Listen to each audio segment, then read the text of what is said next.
ವೇಗವನ್ನು ಹೆಚ್ಚಿಸುವ ರೀತಿಯಲ್ಲಿ ಈ ಒಂದು ಕಟ್ಟಡವನ್ನು ಅಲ್ಲಿ ನಿರ್ಮಾಣ ಮಾಡಲಾಗಿದೆ. ಇದು ಬರೀ ಕಟ್ಟಡವಾಗಿ ಉಳಿಯದೆ ಮುಂದಿನ ಯುವ ಪೀಳಿಗೆಗೆ ಇದು ಯಾವ ರೀತಿಗೆ ಹಾಸುಹೊಕ್ಕಾಗಿರುತ್ತೆ ಅನ್ನಲಿಕ್ಕೆ ಅಲ್ಲಿ ಕೆಲವೊಂದು ವಿಚಾರಗಳನ್ನು ಏನು ಇನ್ಕ್ಲೂಡ್ ಮಾಡಿದ್ದಾರೆ. ಅದು ಬಹಳ ಜನೋಪಯೋಗಿ ಆಗುತ್ತೆ ಅನ್ನೋದರಲ್ಲಿ ಯಾವುದೇ ರೀತಿಯಾದಂಥ ಅನುಮಾನ ಇಲ್ಲ. ಯಾಕೆಂದರೆ ನೋಡಿ, ಅದರಲ್ಲಿ ಬರೀ ಸ್ವಾಮಿ ವಿವೇಕಾನಂದ ಅವರ ಜೀವನ ಗಾಥೆಯನ್ನು, ಯಶೋಗಾಥೆಯನ್ನು ವಿವರಿಸುವ ವಿಚಾರ ಮಾತ್ರ ಅಲ್ಲ, ಅದನ್ನು ಹೊರತುಪಡಿಸಿದರೆ ಸ್ಪರ್ಧಾತ್ಮಕ ಪರೀಕ್ಷೆಗಳ ಅಧ್ಯಯನ ಕೊಠಡಿಯನ್ನು ನಿರ್ಮಾಣ ಮಾಡಿದ್ದಾರೆ ಅಂತ. ಅಂದರೆ ಯುವಕರು ಅಥವಾ ಯಾರು ವಿದ್ಯಾರ್ಥಿಗಳಿದ್ದಾರೆ, ಜ್ಞಾನಾರ್ಜನೆಯ ಒಂದು ದಾರಿಯಲ್ಲಿದ್ದಾರೆ, ಅವರು ಸ್ಪರ್ಧಾತ್ಮಕ ಪರೀಕ್ಷೆಗಳನ್ನು ತಗೊಳ್ಳೋದಕ್ಕೆ ಪ್ರಿಪ್ರೇಷನ್ಸ್ಗೋಸ್ಕರ ಜನರತ್ತ ಕೈ ಬೀಸ್ತಾ ಇರ್ತಕ್ಕಂಥ ದೃಶ್ಯಾವಳಿಗಳು. ಪ್ರಧಾನಿ ನರೇಂದ್ರ ಮೋದಿ ಅವರು ತೆರೆದ ವಾಹನದಲ್ಲಿ ಜನರತ್ತ ಕೈ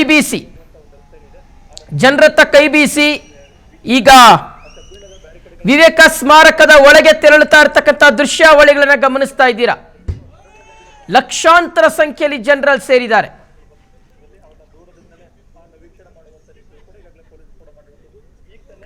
ವೀಕ್ಷಕರೇ, ಇದು ಮೈಸೂರಿನ ಸರ್ಕಲ್ ಒಂದರಲ್ಲಿ ಜನಸ್ತೋಮವನ್ನು ಕಂಡು ಪ್ರಧಾನಿ ನರೇಂದ್ರ ಮೋದಿ ಅವರು ಖುಷಿಪಟ್ಟು ಕಾರಿಂದ ಹೊರಗಡೆ ಬಂದು ಅವರು ಜನರತ್ತ ಕೈ ಬೀಸ್ತಾ ಇದ್ದಾರೆ.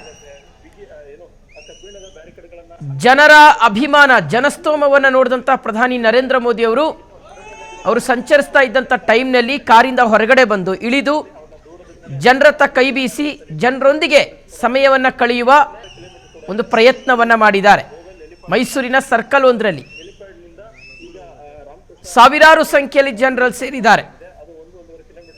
ಜನಸ್ತೋಮವನ್ನು ನಾವು ನೋಡ್ತಾ ಇದ್ದೀವಿ. ಸೊ ನರೇಂದ್ರ ಮೋದಿ ಅವರು ಎಲ್ಲೇ ಹೋದರೂ ವೀಕ್ಷಕರೇ, ಆ ನೇಮು ಫೇಮು ಮತ್ತು ಜನರವರನ್ನು ಬರಮಾಡಿಕೊಳ್ಳುವಂತಹ ರೀತಿ ಇದೆಯಲ್ಲ, ಅದು ಈ ಕ್ಷಣಕ್ಕೂ ಸಹ ಕಡಿಮೆ ಆಗಿಲ್ಲ ಅನ್ನಲಿಕ್ಕೆ ಈ ದೃಶ್ಯಗಳೇ ಸಾಕ್ಷಿಯಾಗಿ ನಿಂತಿದೆ ನಮಗೆ.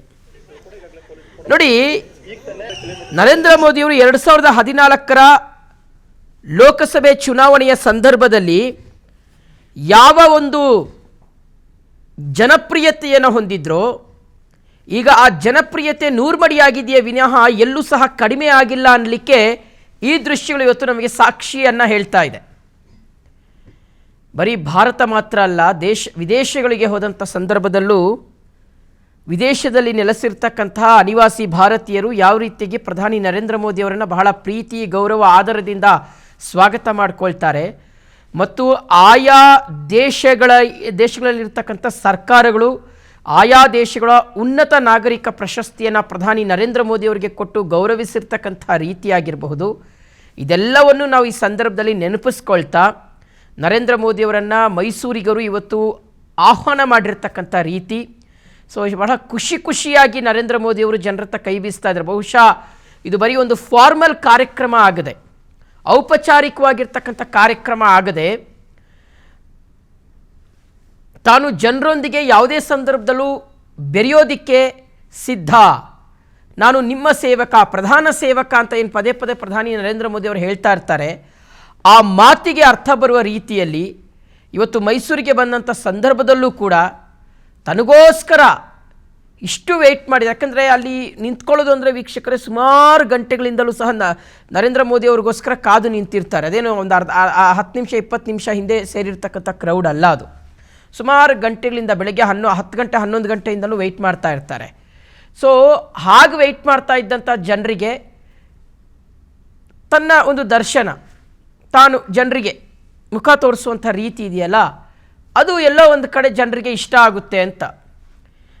ಹೋದ್ನ ಅನ್ನೋದಕ್ಕಿಂತ ಹೆಚ್ಚಾಗಿ ಬಂದಂಥ ಸಂದರ್ಭದಲ್ಲಿ ಮೈಸೂರಿನ ಜನತೆಯ ಜೊತೆಗೆ ಯಾವ ರೀತಿಗೆ ತಾನು ಇರ್ತೀನಿ ಅನ್ನುವ ಒಂದು ಸಂದೇಶ.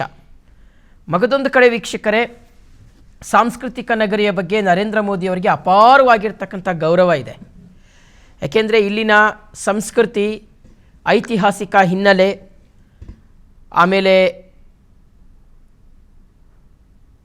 ಮೈಸೂರಿನ ಮಹಾರಾಜರು ಕೊಟ್ಟಂತಹ ಕೊಡುಗೆಗಳು, ಅದಾದಮೇಲೆ ಮೈಸೂರು ಬೆಳೆದು ಬಂದಂಥ ರೀತಿ, ಆಮೇಲೆ ಮೈಸೂರಿನಿಂದ ಕಂಟಿನ್ಯೂಯಸ್ ಆಗಿ BJPಯ ಪ್ರತಿನಿಧಿಗಳೇ ಗೆಲ್ತಾ ಇರ್ತಕ್ಕಂಥ ಪರಿಯಾಗಿರಬಹುದು. ಇದೆಲ್ಲವೂ ಕೂಡ ನರೇಂದ್ರ ಮೋದಿಯವರಿಗೆ ಮೈಸೂರನ್ನು ಮತ್ತಷ್ಟು ವಿಶೇಷತೆಯಿಂದ ನೋಡಲಿಕ್ಕೆ ಕಾರಣ ಆಗಿದೆ. ಸೊ ಈಗ ಕಾರ್ಯಕ್ರಮಕ್ಕೆ ಅವರು ಹೋಗಿದ್ದಾರೆ. ಇನ್ನೇನು ಕೆಲವೇ ಕ್ಷಣಗಳಲ್ಲಿ ಭಾಷಣ ಇದೆ. ಸುಮಾರು 4:15 ಅವರು ಮಾತನಾಡ್ತಾರೆ ದೇಶವನ್ನು ಉದ್ದೇಶಿಸಿ, ಅಥವಾ ಮೈಸೂರು ನಾಗರಿಕರನ್ನ ಜನತೆಯನ್ನು ಉದ್ದೇಶಿಸಿ ಅವರು ಮಾತನಾಡ್ತಾರೆ. ಇನ್ನು ಪ್ರಧಾನಿ ನರೇಂದ್ರ ಮೋದಿಯವರ ಭಾಷಣ ಸಹಜವಾಗಿ ಕುತೂಹಲವನ್ನು ಕೆರಳಿಸುತ್ತೆ ವೀಕ್ಷಕರೇ. ಏಕೆಂದರೆ ಅವರು ತಮ್ಮ ಮಾತನ್ನು ಮೊದಲು ಆರಂಭಿಸುವಂಥದ್ದು ಆಯಾ ರಾಜ್ಯಗಳ ಪ್ರಾದೇಶಿಕ ಭಾಷೆಯ ಮೂಲಕ. ಆ ಮೂಲಕ ನರೇಂದ್ರ ಮೋದಿಯವರು ಆಯಾ ನೆಲದ ಸಂಸ್ಕೃತಿಗೆ, ಭಾಷೆಗೆ ಯಾವ ರೀತಿಗೆ ಗೌರವ ಕೊಡ್ತೀನಿ ಅನ್ನೋದನ್ನು ಅವರು ಸುಮಾರು ಸಲ ಸಾಬೀತು ಮಾಡಿ ತೋರಿಸಿದ್ದಾರೆ. ಸೊ ಅದೇ ರೀತಿಯಾಗಿ ಇವತ್ತು ಸಹ ಅವರು ತಮ್ಮ ಭಾಷಣವನ್ನು ಮಾಡ್ತಾರೆ. ಆ ಭಾಷಣದ ಕಡೆಗೆ ಎಲ್ಲರ ಗಮನ ಕೇಂದ್ರೀಕೃತವಾಗಿದೆ.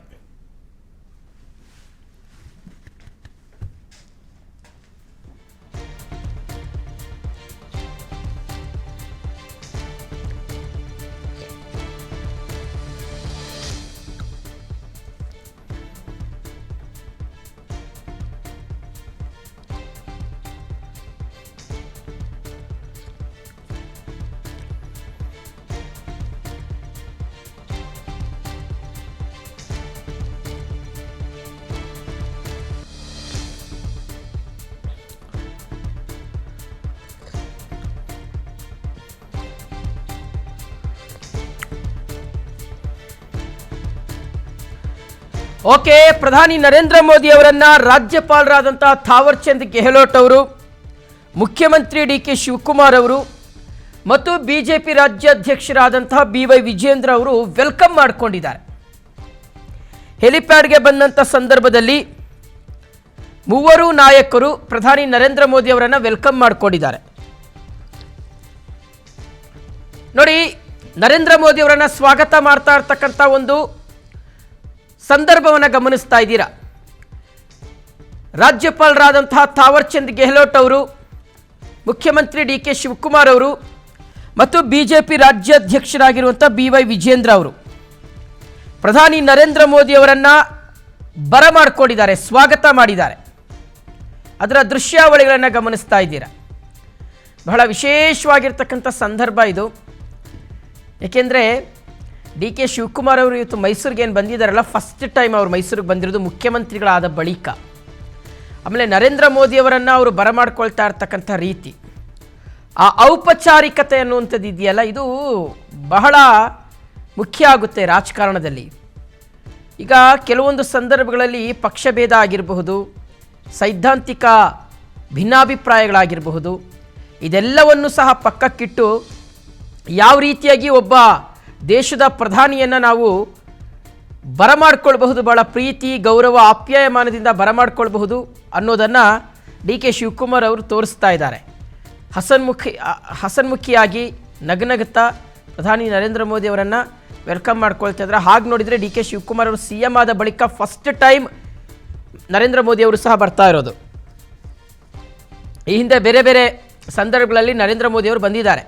ಆದರೆ DK ಶಿವಕುಮಾರ್ ಅವ್ರಿಗೆ ಇದು ಯಾಕೆ ವಿಶೇಷ ಅಂದರೆ, DK ಶಿವಕುಮಾರ್ ಅವರು CM ಆದ ಬಳಿಕ CM ಸ್ಥಾನದಲ್ಲಿ ನಿಂತು ಈ ಹಿಂದೆ